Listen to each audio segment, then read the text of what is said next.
But I will tell you that if you look around, you could find proof at every firm around you that people are finding jobs. They are finding people to bring on. So the people are out there. The question is what are the people who are not finding them doing wrong? What is the key to finding that talent?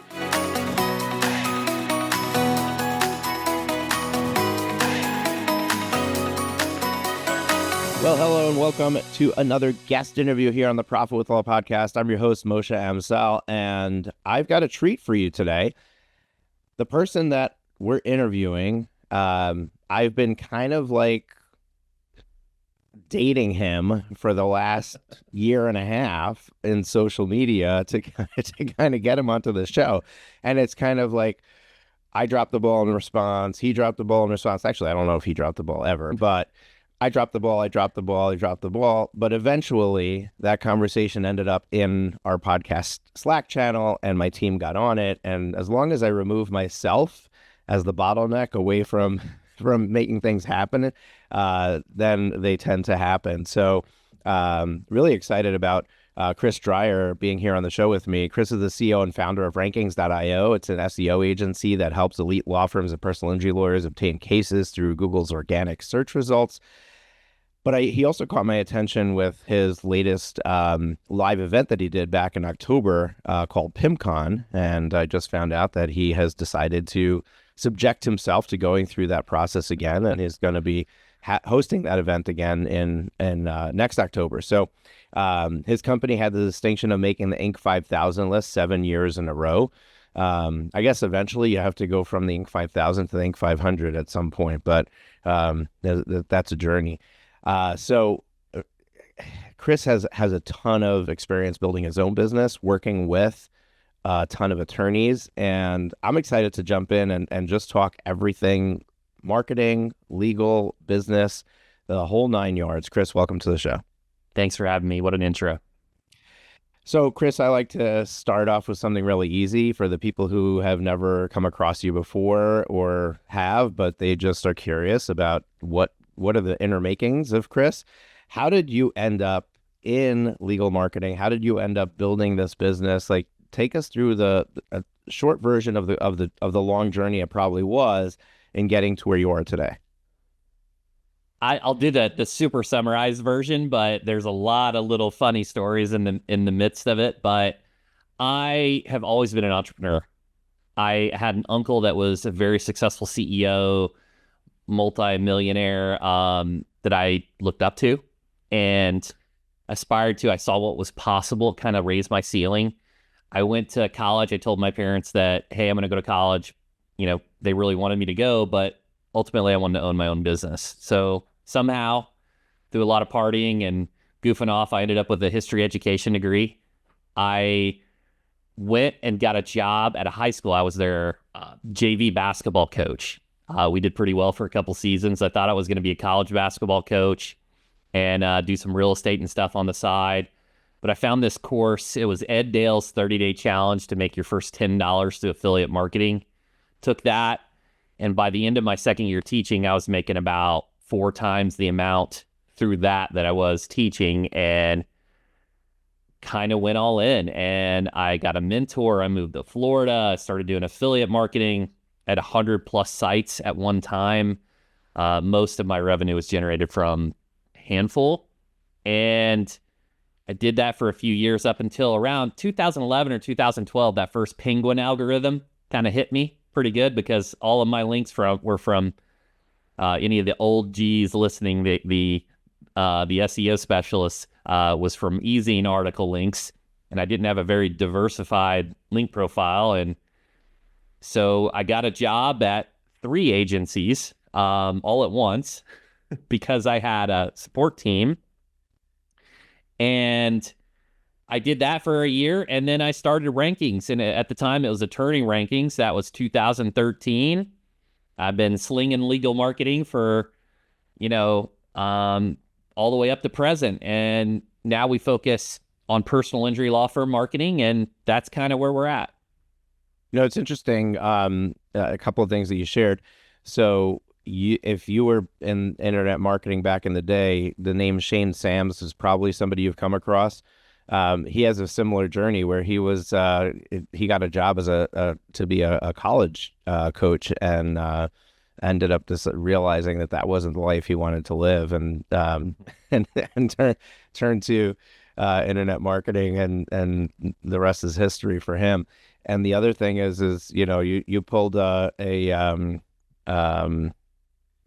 what's his name, 4 hour work week. Tim Ferriss. Tim Ferriss. Thank you. The name slipped me for a second, but yeah, you pulled a Tim Ferriss. I mean, that's basically what he talks about. What he did in his book, The 4 Hour Work Week, is basically hire a bunch of offshore VAs to do his job for him, and he he went off surfing or whatever he was doing. So, you got hired to three different companies, and were employed there, which is quite the feat as well. All right, so you've been at this for 12 years. Let's just start in the sandbox that is the expertise of the business that you're in. Marketing has come a long way, and when I talk to attorneys, I like to remind them, because I'm on the business side, right? And a lot of times I need to show my clients that the way that big law, or what they've been shown by the industry, operates the business is not necessarily the best way to run the business. And it's important for them to understand the history of how we got here, to understand that, like, it can change, right? It can be different. It doesn't have to be this way. Marketing, legal marketing wasn't a thing. Like, they weren't allowed to even put an ad in the paper back in the day, right? Like, 30, 40 years ago, the only way to build your business was to have word of mouth, and people get to know about you, or you're, the fact that you have an office that people can see from the street. And it's, now it's a totally different playing field, because I mean, you're basically allowed to do all forms of marketing except for direct contact, I guess, like cold calling, and for PI, you can't just, foil all the police accidents for the, police reports for car accidents in your area and start contacting Well, you're the not people supposed involved. Right. You need a third party to do that for you, so it's not you doing it, right?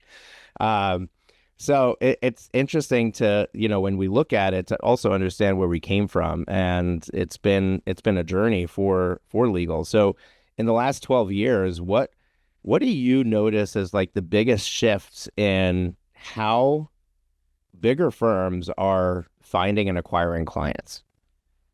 Ooh, big question. Well, today marketing's so fragmented, and you have to take an omni-channel approach. You used to be able to do a single channel and be very successful. You can, to a certain point, whether that's search in Google Ads or TV or what have you. But now it's a lot more fragmented. I mean, you look at TV, now you got streaming. You look at search, now you got AI. You look at social, now you got TikTok and Facebook and all the things, right? There hasn't been a consolidation on that side, really. It's kind of fragmented. It used to be Google was king and owned everything, but now attention's fragmented. So I think the thing that I see is, through tech and just the competition, the pre-lit attorney mills it's kind of a race to the bottom. Yes, you can nearshore, drive down your labor costs. Yes, you can introduce AI and automation to kind of drive those costs down. But look, the insurance company know this. I don't care how good your demand letter is. Like, they know who's going to go to try case and who isn't, and they're going to lowball you. And so what's happened is there's been this shift where it's the cost to acquire a case has increased, and you've been pushed down on these settlement fees. So what's happening is these trial attorneys are becoming the hot item, right? The ones that can get extreme value out of cases, get the punitive damages, all the things to drive up the value of the case. And so now those individuals that can pay more to acquire the case have the advantage, because they have the margin built in once they get it. So, those individuals that needed to acquire a case for less than $2,000 versus the individuals that can pay $5,000 to $10,000 to acquire a case are at a severe disadvantage. It's an interesting point that you bring up because this is a conversation that I keep having. So I don't know how much you know about what we do, but one of the things that we offer is fractional CFO services, and we work with multi-million-dollar businesses to help them understand their numbers, develop KPIs, develop performance-based compensation for their staff, and things like that to really move the needle in the direction of where they want to grow their firm. And I've been having this ongoing conversation with one of our personal injury firms, multi-million-dollar firm, um, on the profit margin of the litigation team versus the pre-lit team, right? Pre-lit is way more profitable than litigation, simply because of how much involvement the attorney has to have. So an attorney, one pre-lit attorney, and I'm going to throw a number out there that the people who are not at this level would be like, what? No, there's no way. But one pre-lit attorney can handle probably a $2 to $3 million revenue stream for the firm. And a litigation attorney, we're probably talking about $1 million. And, so it's interesting that you framed it the way that you did, because it's not, you can't look at just the value of the cases that they have. The entire success of the pre-lit team is probably on the coattails of the fact that the insurance companies know that you have the litigation team behind them. That's fair. The hybrid, I will say from my vantage, not the financial side, like you're the fractional CFO. Mine is on the clients we work with. So we work with about 200 personal injury law firms, and who I see struggling more are those that are predominantly pre-lit that don't file. But I guess if you have the segmentation and it hits a certain case value, you've got your A, B, and it can go to the litigation team to where you can hold their feet to the fire when needed. That's the magic sauce. But if you don't have that component, you're in real trouble. Right. Now, it's interesting because for somebody who doesn't have a litigation team, and I want to talk about, how staffing up with that key attorney that you're mentioning, like the person who's going to be able to get you the wins. But before we even go there, what a lot of listeners who, maybe you only do pre-lit because that's all you have. That's, like you can't imagine opening a litigation division right now, right? Partner with a firm that has a litigation team. We spend so much time in this silo of worrying about competition that we forget or don't think about the fact that the quote unquote competition needs our cases. And for a percentage of the value, right, you can partner with a team with a firm that has a litigation team and send them your litigation cases, or involve them, like get their attorney to be on, an of counsel of yours, or whatever the right way to do it in your state is, and have them take over the litigation of that case. You end up getting a percentage of it, but it's a percentage of hopefully a lot more than what you would have gotten pre-lit. You did the right thing for your client, and you didn't have to invest heavily in growing your team. And when you have enough of those cases getting sent away, you can then say, okay, I've got enough proof that I can develop this team and bring them in-house.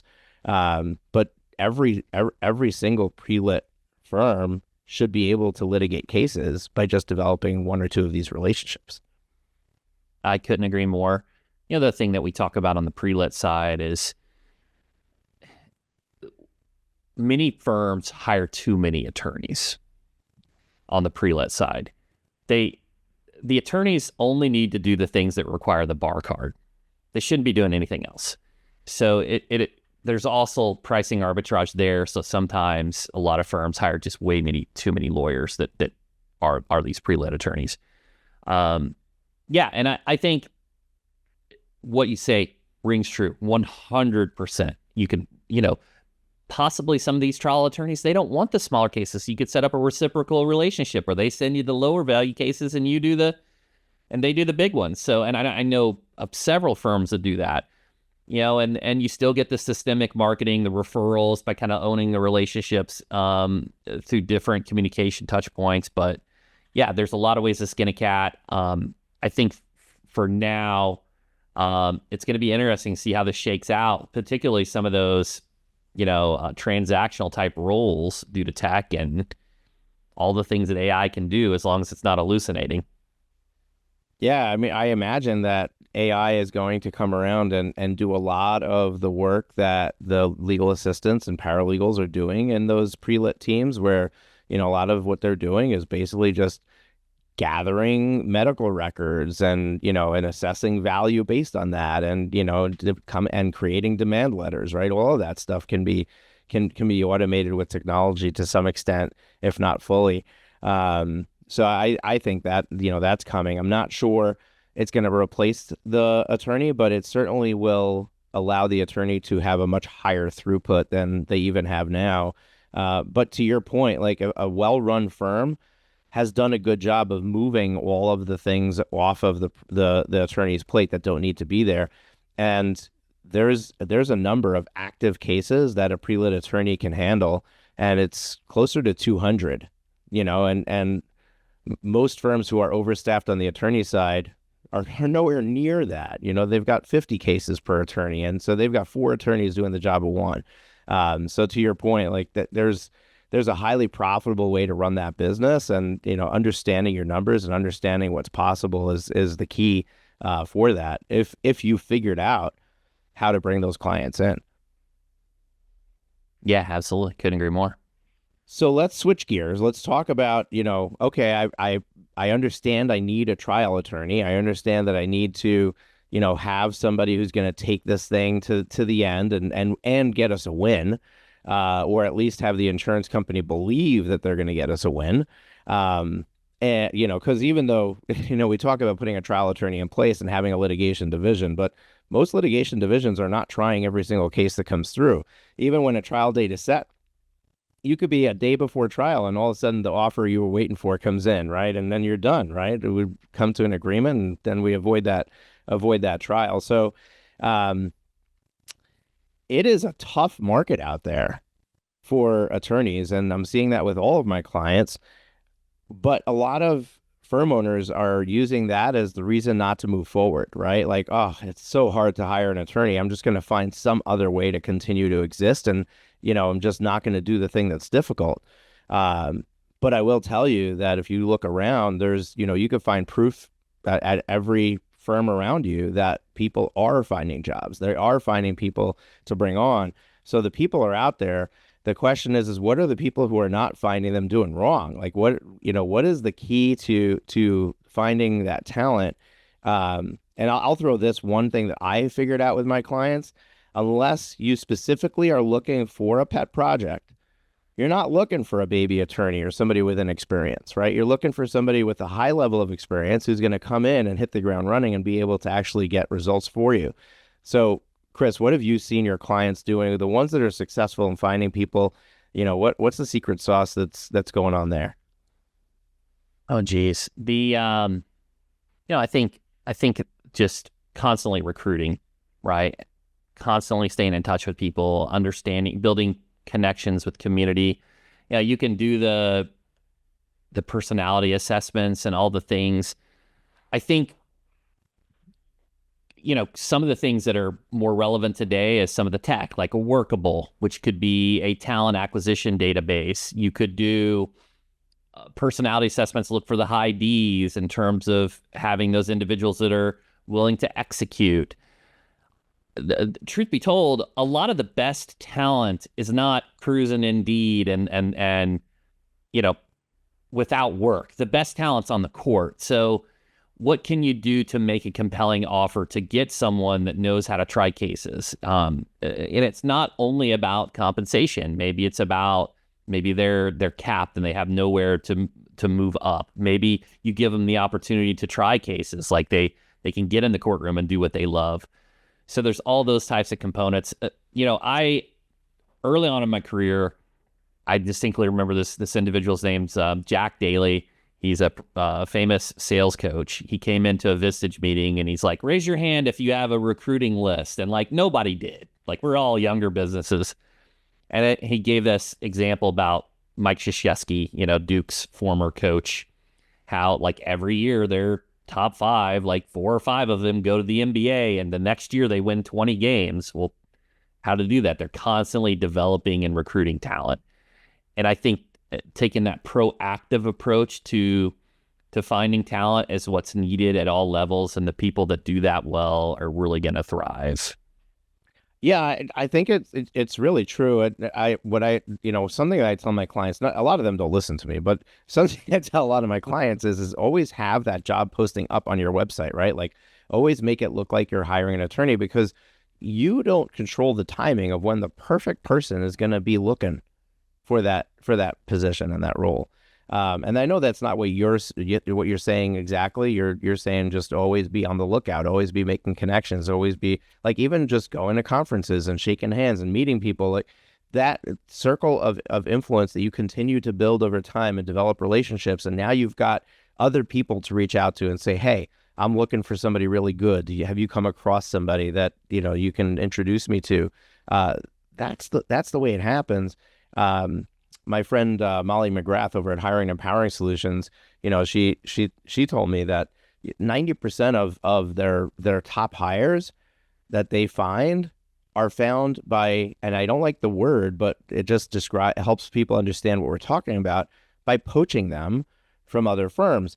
Now, I don't think it's poaching, because if they're truly happy where they are, they ain't going to you, right? So if they're willing to leave, it's because they're unhappy with something, or you have something to offer that the current firm they're at doesn't have to offer.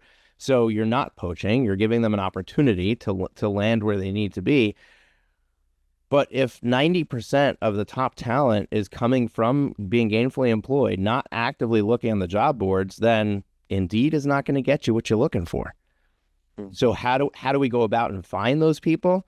That's where, connections and we have all kinds of automations still that we use, like Duck Soup on LinkedIn, to connect with people and foster those connections online so that you can start that relationship. A lot of times it's just about finding the person and just starting to develop that.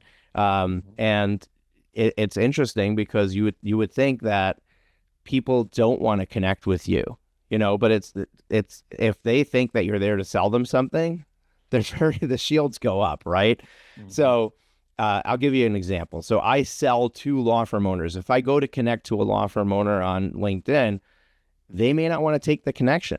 But at the same time, I also host an event, and I offer opportunities for vendors to get access to my audience. They want to be there. So if I reach out to somebody like Chris on LinkedIn and say, hey, I host the Law Firm Growth Summit, and I wanted to know if you're interested in getting in front of my audience, he's going to accept my connection.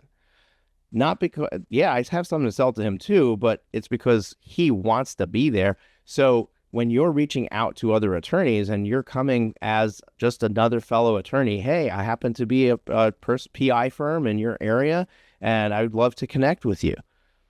People are open to that. They're going to connect with you, and you can start to, develop and foster those relationships. So always being on that mill of continuing to develop relationships is probably the thing. And that's client acquisition is the same way, right? Like you can put all the fancy bells and whistles and omni channels into place, but if you're not out there in the community developing a name for the firm, people knowing about you, it's muted. It's not nearly as successful as it could be if you are there developing constantly, getting your name in front of people in different ways, shapes, and forms. Yeah. I think a lot of times too, there's this taboo or negative connotation to HR, and I don't particularly love HR. I was very resistant to the classic HR component, but like if you reframe it as like talent and talent acquisition, talent sourcing, talent development, and that could be a component of HR, but that could lend itself to a lot of strength. And you mentioned, Duck Soup and some of these other tech platforms. There's also, not just your traditional LLMs, your chat GPTs, but like you look at something like Manus, right, from powered by Anthropic, and, it is an agent that can perform tasks. So when you're thinking about sourcing the talent, a lot of times people go to, LinkedIn, and they'll go to the navigator component.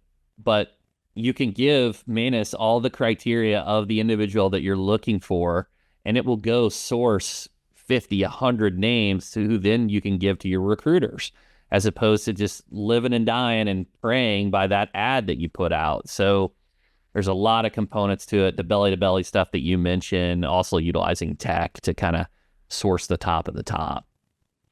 It's interesting because when I have these conversations with my clients, and we talk about the fact that when you're recruiting, you're actually selling, right? Like it's another form of sales.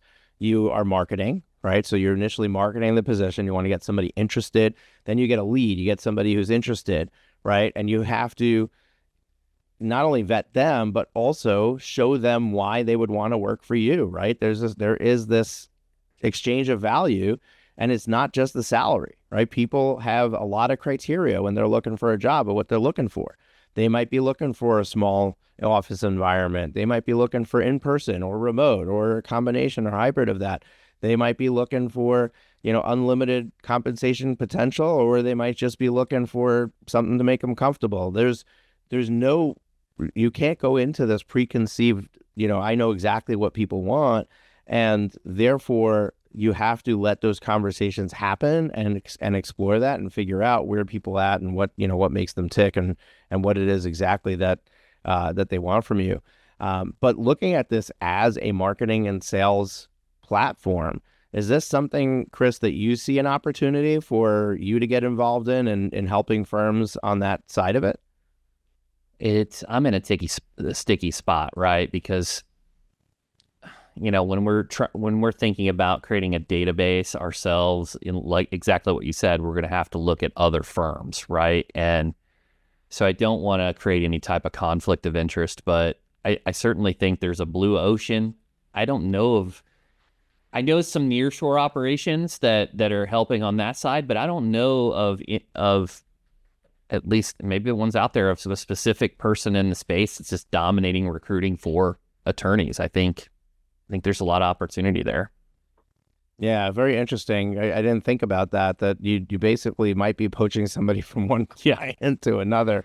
And that client's not going to be very happy if they find out it came from your company. So I can see that's a no-go for you. You have to be a silent partner in whatever it is that's happening there. All right, cool. So look, you've taken your business on quite the journey, and it's a marketing agency, but professional services are professional services. There really is a lot of parallels between what you do and what attorneys do. On your journey to success, there's a point where things felt very difficult. And now when you look back, like, why in the world was that such a hard thing to accomplish? What do you think was a pivotal moment for you in your own business growth where something shifted, something changed, something clicked, and you were able to get past the difficult and go into what is probably a lot more difficult, but that next stage of growth that really put you over that hump? So the bigger you get, the more important data is. Like good data, easy decisions, right? Bad data, difficult decisions, right? When should you hire? So forecasting data, utilization data, KPIs on if individuals are thriving or not thriving, visibilities from a marketing standpoint on cases. So the bigger we get, the better we get at data to help us make decisions. For us in the professional service side, on the marketing side, so this will be a little bit different from attorneys, is when we started to build an outbound sales force. I mean, we went from 2 sales reps to 30 plus. And surprise, you have more people selling and marketing for you, that you're going to grow. So that was a big turning point. But I think the other thing too, in the beginning, I think probably the biggest challenge for me was like that 8 to 12 million mark. Is you have to hire a lot of non-revenue generating staff, heads of finance, heads of HR, heads of, more middle managers to support the infrastructure for growth. So that was a challenge, but, past that, we're about 170, 180 employees now. That was the hardest. Yeah. So it's kind of setting up the infrastructure that allowed for growth. That, And when were you at one? One, Just you. Yeah. yeah, What? 2013, yeah. 2013. So we're talking about 12 years. You went from just you to 170 some odd people, right? You probably don't even know the exact number because it changes so quickly. Um, and that's not a knock on you at all. I'm just assuming you Oh, know it's what happens Dunbar's at that number. scale, right? What's that? Dunbar's number, right? You can run 150 people is about what you got for most humans. So Right. you got to get more people to do those interconnections. Yeah, 100%. Um, when you got to those different stages of growth, say you needed more outbound salespeople, you needed to hire middle level managers who are non-revenue generators. Those are people, those are steps, and probably by that point you might have been able to cash flow it. But one of the things that I find is the thing that's holding people back is thinking I'm not financially ready for that step, right? And what I'm always trying to speak into the marketplace and help people understand is that the investment comes before the return, right? If you were able to get the return before the investment, everybody would be doing that, right? The reality is you need to do it, put the money up, and then get the return. And therefore, maybe you need to find a way to get that capital. Maybe you need to get a line of credit from a bank, or you need to go to a family or friend and come up with that cash. But that's the thing that's the biggest thing that holds people back is thinking I don't have the money for this. Um, when you were looking at those decisions, were you already at a place of profit enough that you were able to cash flow it? And was there ever a point that your growth required you to make an investment that you just weren't prepared to make and you made it anyway? Good question. Um, we've had a little cushion, so you know, some bad moves could really be catastrophic. But I there's a book by Monish Pabraya called The Dondo Investor, and he teaches this philosophy of like this framework of like heads I win, tails I don't lose, or don't lose much. So like I can hire the individual, and the worst case scenario is I got to fire them, right? No one loves that. They don't work out or they don't facilitate the growth. So that's the worst case scenario. But the best case scenario is they allow for incredible growth and profitability and all the things. So it's really just trying to structure that we can take as many of those as possible. John Morgan talks about it as bullets before bombs, right? It's like, let me do this little bet. If it works out, then I can pile in the money. So that's even our outbound team. Like outbound sales took me forever on the agency side to figure out. And once we figured it out, it's like, hey, now we have 30 sales reps. But it took a while before, that first rep, that second rep, before we got it right and could really, make those bigger bets to go larger. Did you go from 2 to 30 overnight? January last year, we had about 50 full-time staff. So we've added.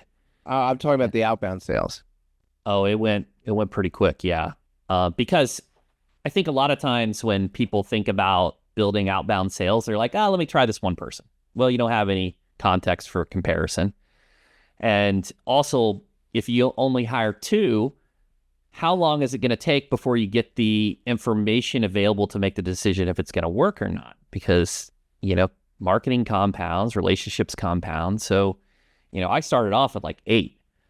And then very quickly understood its strength and then did another 8, and just kind of went from there. But it's making those big bets. A lot of times people, they'll go into a channel, any decision really, but they'll choose a channel like Google Ads. Like, oh, Google Ads doesn't work for my law firm. I invested $20,000. Okay. Yeah, that's why you invested $20,000. Well, you got individuals I can name. I know 2, actually 3 in Texas to spend over $1 million a month. And, I have, at certain economies or, certain TAMs, you can hit the thresholds that make sense. So there's all this. I think Hermosi talks about, he was talking to an entrepreneur and he was putting flyers on cars, and the guy's like, well, how many did you do? And he's like, well, I did 300 and it didn't work. And he's like, well, I do 1,000 a day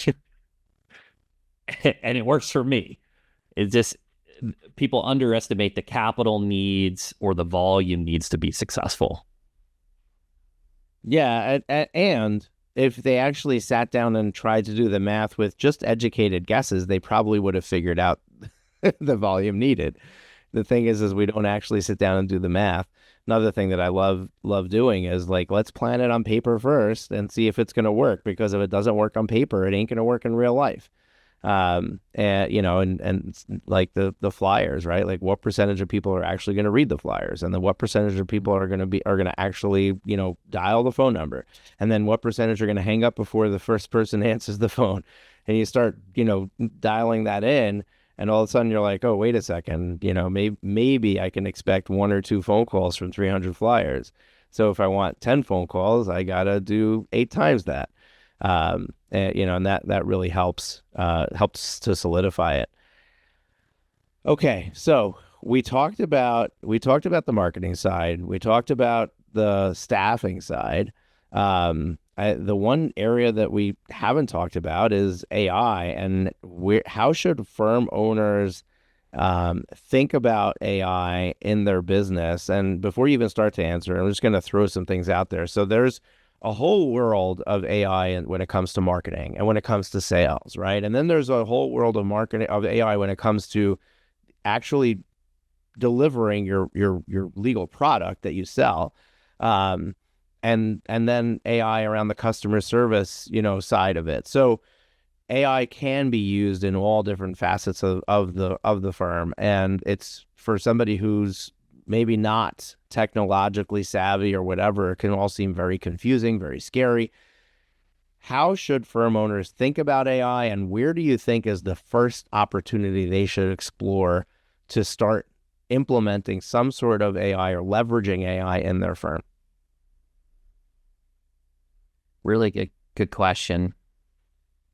The first thing is you have to use it. Yeah, you learn by using and executing. There's a ton of people have that great ideas, but you have to execute. So go and download ChatGPT, go and download Claude. Those are 2 of the top LLMs. There's others, but learn to utilize those. They ask questions, speak to it, and you will start to understand what it's capable of. It creates massive amount of leverage. It gives you access to tremendous amounts of data. You got to be cautious of the hallucinations, but it is a tool. Those individuals that aren't using it, they're in trouble. They're in real trouble in a short amount of time. There's so many applications. You can personalize it. You can create your own chat GPTs, but it all begins with using it. I started out with like many. I'm like, let me listen to the top podcasts about AI. I didn't know what the hell they were talking about because I wasn't using it, right? And you learn a little tip here, a little tip there. It's tremendously effective. It creates so much leverage, but I would say just a tip, just download it on your phone, use ChatGPT, and see what it's capable of. Yeah, and I mean, it really is incredible what is out there already, what is possible. I mean, there are AI call center receptionists, outbound marketers. Roland Frazier and Ryan Dice teamed up and did this entire project of seeing how much of the business they can leverage AI off of. And then they turned around and they sold their experiment so you can get insight into all of it. They were able to replace a podcast host and actually have AI generate in an emergency that he wasn't available to do an episode. And they had AI generate the entire episode using previous video and previous voice from him. They had their outbound sales team that typically does 100 calls in a day, They had AI come in and basically have an AI rep do it. And they did some crazy number, like 10,000 calls in the day. It was their highest sales day in history because, AI was doing it. And they played the audio of one of these conversations, and you cannot tell that it's not a person there. You really can't. Um, you can hold up your hands and say, yeah, that's not for me, or I'm not going to do that, or, whatever. But the reality is that when we're in a conversation and Chris is saying, yeah, I went from 2 to 30 outbound salespeople, and they can invest, maybe 10, 15, $20,000 up front to develop an AI bot that's going to go out and do outbound sales. And it can basically hit every law firm in the country, every month. They're going to have much better success, and they're going to replace these ongoing salaries that they don't need to be paying, have them now transition to having the second stage of conversation instead of that first outbound touch point. It's wild what AI can do. And, think about the mundane tasks in your firm, like billing, and especially firms who are still doing, hourly billing, stuff like that, which I'm adamantly against, but it is what it is, right? Your staff spends an enormous amount of time on billing. Even if you got smart and hired some offshore VAs to do most of the process, there's still a huge amount of time that's spent on that process. You can have AI come in, understand, learn from the things that you do, and go ahead and clean up those invoices before they go out, spit them out, generate them for your, to send out to your clients. You can have them do collections for you. It's just crazy what is possible. Obviously, it takes some effort and dedication to do that.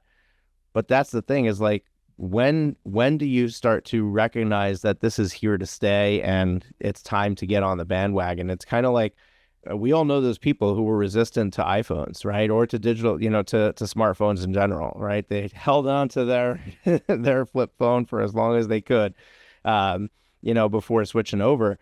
But at some point, it becomes the new way of life, and we're headed in that direction. Couldn't agree more. All right, so Chris, we're getting to the end of this.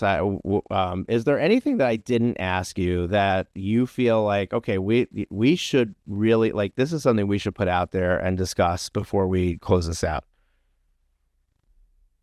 Yeah, I'll just say one final thing. It's like, it's the incremental gains in marketing, sales, and case values that make an impact. A lot of times people look, where's the leads, but then they have a hole in their intake, or they're not getting good enough case values. If you can just incrementally improve in all three, can create a huge impact on the firm. So I think a lot of times people get tunnel vision on where they need to look in terms of to think about growth, but look at those incremental gains. Yeah, it's interesting that you went there and said that, because I did a talk at our last Law Firm Growth Summit about the idea that you don't need more leads. And it was basically stemming from my experience in working with a whole bunch of fractional CFO clients. These are multi-million-dollar firms. And when we come into each one of them, almost across the board, the first opportunity we find is to revamp the structure of the sales team, because there's so many leads coming in, and we actually don't need to change anything on the marketing side. Like, they spent so much time, effort, and energy on marketing in the last 10 years that they've got that dialed in. But then there's a massive amount of waste in the sales process because of a combination of things, but primarily a lack of skill and a lack of motivation for the sales team. And what we do is we come in and we revamp the performance compensation, create a dashboard for them to be able to see every single day where they're at and how far away they are from their next goal that's going to be achieved and their next bonus that's going to be unlocked. And all of a sudden they're motivated. And then we give a dashboard to the sales team leader that shows the performance of the team. And now they have the data they need to be able to focus and make sure, okay, we're going to try to increase our close rate. I sat with one client in our annual planning, and they're like, oh, we need to increase our budget for marketing by X. We need to do this because we want to get our revenue to Y. And I said, actually, we can get our revenue to Y if we just increase our close rate of the sales team by 1 percentage point incrementally every quarter for the year. and don't do anything else anywhere else.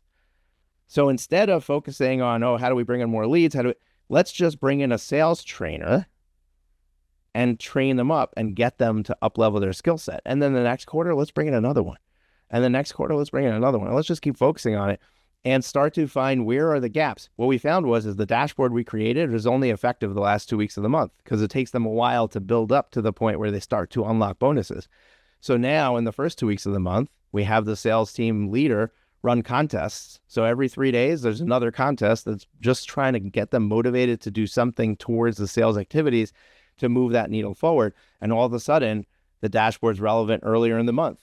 And now and those are the things, like when we start paying attention to it, I think the biggest opportunity for firms that are in the, 2 million plus range is the sales team. If you focus there, you're going to unlock a ton of value. And then to your point, increasing the average case value, a lot that could be done there. For PI firms is contingency, so it has nothing to do with the percentage. For a lot of other firms, it has to do with how much you're actually putting out into the marketplace as your price point. But even for contingency firms, you're like, I don't control that. You absolutely do. Because you have to find ways to get more dollars out of the insurance company for that client. Take them to trial if you need to. But when you start doing that consistently and you start saying no to the initial offers and start demanding more, demanding what they really should be getting and sticking to your guns and seeing it through to the end, that average starts to tick up, and that really changes the name of the game as well. Well said. Chris, last 2 things I'm going to leave you with. And number 1 is, how can people find out more about you and jump into your world, or check out rankings.io or PIMCon. And then the second thing is, one parting piece of advice or wisdom you want to leave with everybody. Let's see. We talked about the conference early on. So that's October 5th through 8th. It's pimcon.org if you want to check that out. If you're looking for marketing assistance, it's rankings.io. And if you want to connect with me personally, you got value from the podcast, you can shoot me an email. It's just chris@rankings.io. Parting piece of wisdom. We got 3 core values at Rankings. We have excellence, execution, and grit, and I'm going to go with execution. Get it done. If you got an idea, go do it. Love it. Love it. So there's a woman, Jamie Masters. She used to have a podcast. I don't know if she's still running it. I haven't listened to her in a while. The Eventual Millionaire, I think it was called. I met her in person at an event. We had a conversation. She told me that when she gets a client, then her clients are all CEOs.